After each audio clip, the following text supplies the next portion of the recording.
Hai guys, jumpa kembali dengan saya Nur Fitriadin di akun Noer Blessed. Kiranya melalui video yang diunggah oleh akun ini boleh menjadi berkat bagi setiap kita. Terus dukung perkembangan akun ini dengan cara like, comment, share, and subscribe untuk mendukung perkembangan akun ini ke depan. Di dalam video kali ini kita akan membahas tentang pernyataan yang menarik menjadi pembahasan kita, yaitu dari Zuma, ya, di mana beliau mengatakan bahwa musuh terberat orang Kristen bukan dirinya, tetapi Bible atau Alkitab yang dipercaya oleh orang Kristen. Sebelum kita jauh membahas bagian ini, saya mengajak kita untuk simak video berikut ini. Islam ketika berdebat, senjata ampuhnya itu tentu kitab sucinya. Ya. Tapi karena Al-Quran itu hak, Al-Quran membeberkan kebenaran itu. Berbeda dengan mereka. Justru musuh terberat mereka itu adalah bukan Bang Zuma, Bible. Kenapa? Musuh terberat Kristen itu Bible. Pendeta harus jujur itu mengakui. Kenapa?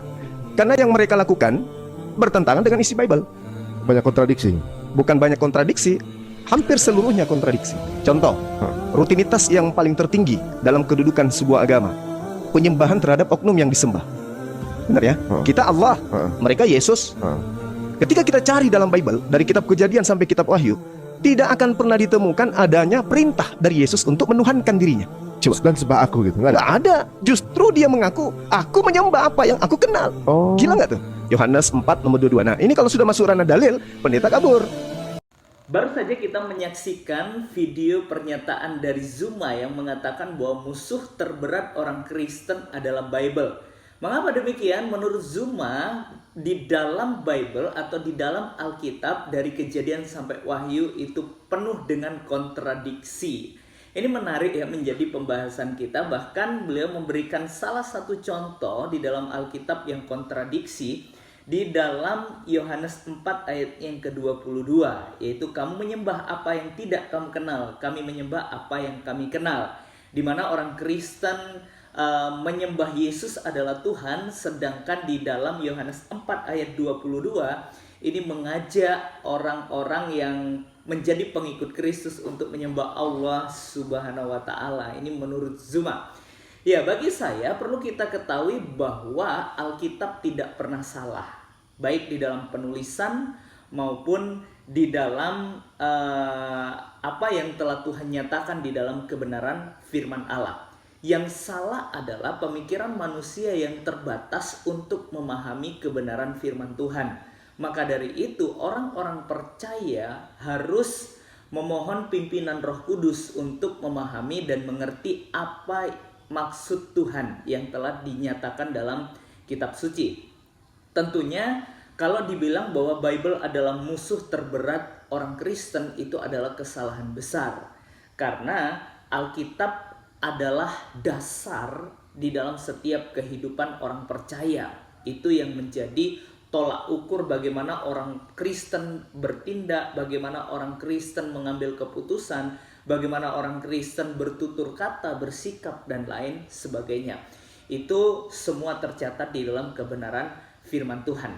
Yang menjadi menarik perhatian kita, si Zuma ini sebenarnya pikirannya aja yang mengkontradiksikan ya. Alkitab tidak pernah kontradiksi. Maka dari itu kalau baca Alkitab, baca yang lengkap. Jangan ambil satu ayat lalu membenarkan apa yang ada di dalam otak atau pikiran Anda. Mari kita perhatikan apa sih isi dari Yohanes 4 ayat yang ke-22. Di situ dituliskan, kamu menyembah apa yang tidak kamu kenal. Kami menyembah apa yang kami kenal.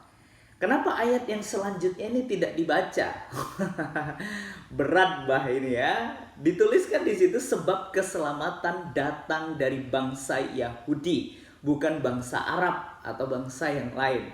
Mari kita perhatikan, sebenarnya ayat ini merupakan percakapan antara Yesus dengan perempuan Samaria. Ya, kalau kita memperhatikan perikop ini jelas bagaimana percakapan Yesus dengan perempuan Samaria.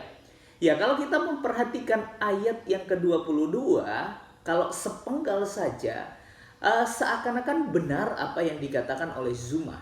Tetapi lihat secara keseluruhan, ya inilah ya kebiasaan kaum buta huruf, kaum buta konteks.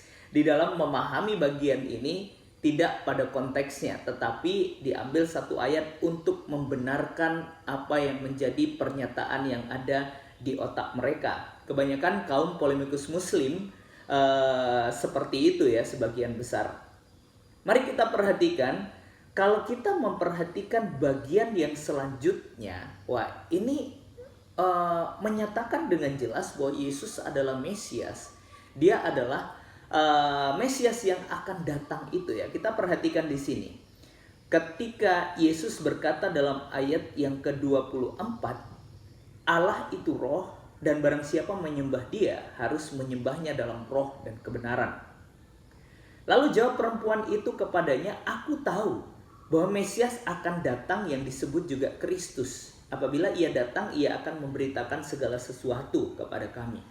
Ini berarti bahwa perempuan Samaria ini tidak mengenal siapa sih Yesus itu. Siapa sih yang berhadapan atau yang berbicara dengan dia. Perempuan Samaria ini tidak mengenalnya. Maka dari itu Yesus menyatakan dirinya di dalam ayat yang ke-26. Kata Yesus kepadanya, akulah dia yang sedang berkata-kata dengan engkau. Yesus menunjukkan dirinya adalah Mesias yang akan datang itu. Mesias yang dijanjikan itu sudah berbicara dengan perempuan Samaria itu. Tetapi perempuan Samaria ini masih belum mengenal dia. Masih belum sungguh-sungguh percaya dan mengakui bahwa Yesus itu adalah Mesias. Lalu apa yang terjadi? Yang terjadi adalah ketika, kalau teman-teman membaca keseluruhan bagian ini, ketika perempuan Samaria itu mendengar apa yang telah dikatakan oleh Yesus, maka dia pergi. Setelah dia pergi, dia menanyakan sesuatu kepada orang-orang lain atau dia bersaksi kepada orang-orang lain, aku telah melihat orang pelihat itu, dan mereka mengatakan apa yang sebelum dia lihat tentang aku. Maka dari itu, dan dia berkata bahwa apakah itu Mesias. Dan kemudian menariknya ya teman-teman, kalau kita memperhatikan di dalam ayat yang ke-39, di situ dituliskan, dan banyak orang Samaria dari kota itu telah menjadi percaya kepadanya karena perkataan perempuan itu yang bersaksi. Ia mengatakan kepadaku segala sesuatu yang telah kuperbuat. Yang menjadi kesimpulan menarik ya teman-teman. Makanya kalau baca Alkitab itu baca secara keseluruhan, bukan sepotong-sepotong, apalagi untuk membenarkan kepentingan Anda, ya Zuma ya. Dan mereka berkata kepada perempuan itu, kami percaya, tetapi bukan lagi karena apa yang kau katakan. Sebab kami sendiri telah mendengar dia, mendengar Yesus, dan kami tahu bahwa dialah, ini menunjukkan kepada Yesus, benar-benar juru selamat dunia. Wow, ini bagian yang sangat penting untuk kita pahami, bahwa Alkitab dengan tegas, dengan jelas, bahkan banyak saksi yang melihat dengan mata kepala sendiri bahwa Yesus adalah Mesias, juru selamat dunia. Ya, jadi jelas ya, sebenarnya Alkitab itu tidak ada yang kontradiksi, tetapi pikiran manusia yang terbatas, yang berdosa, itulah yang menjadikan kontradiksi. Ya, jadi jelas, makanya kalau kita membaca Alkitab, kita merendahkan hati kita, memohon Roh Kudus untuk menuntun kita memahami apa maksud Tuhan di dalam kebenaran firman Tuhan. Kiranya melalui video ini boleh menjadi berkat bagi setiap kita dan membukakan wawasan kita untuk berpikir benar serta hidup dalam kebenaran. Salam waras dari saya. Tuhan Yesus memberkati.